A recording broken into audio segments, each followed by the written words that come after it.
હું 61 વર્ષની અંદરમાં કોઈ દી હોસ્પિટલે મેં જોયું નથી, કોઈ દી દવાખાને ગયો નથી. હવે અહીંયા હું અંડળનો ત્યાગ કરીને પ્રાંત સાહેબની ઓફિસની સામે બેઠો હતો. હવે અંડળનો ત્યાગ કરીને બેઠો હતો, એમાં ડોક્ટરે લખીને આપ્યું પોલીસ ખાતાની 3-4 મોટરું આવ્યું. હવે અહીંયાથી ટીંગાટોળી કરીને મારો અપવાસ તોડવા માટે પ્રાંત સાહેબ હવે જે હોય, કલેક્ટર સાહેબ આવ્યા હતા આગલેથી.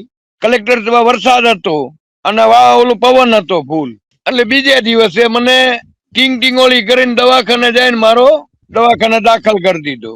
તો ડોક્ટર નું આમાં તો કઈ આવતું નથી. આપણે તો પ્રાંત સાહેબ ની ઓફિસ ની સામે બેઠા હતા, તો પછી આમાં ડોક્ટર નું ઇન્વોલ્વ ક્યાં? પ્રાંત સાહેબ આવ્યા, જીપીસીપી ના સાહેબો આગલેથી આવ્યા, બે 3 દી મોર મને કાગળ આપી ગયા, ગોળ જે બાપ આપી ગયા. પછી હવે એને શું કહી દઉં? એ ડોક્ટર ને બધાને આપ્યા કે કાયમી મામલતદાર સાહેબ રાતના 12 વાગ્યા લગન બેઠો હતો અમારી બાજુમાં, મને સમજાવવા માટે. ભાઈ, મારે જીપીસીપી ના સાહેબો મને અહેવાલ નથી આપતા, એના રિપોર્ટ નથી આપતા.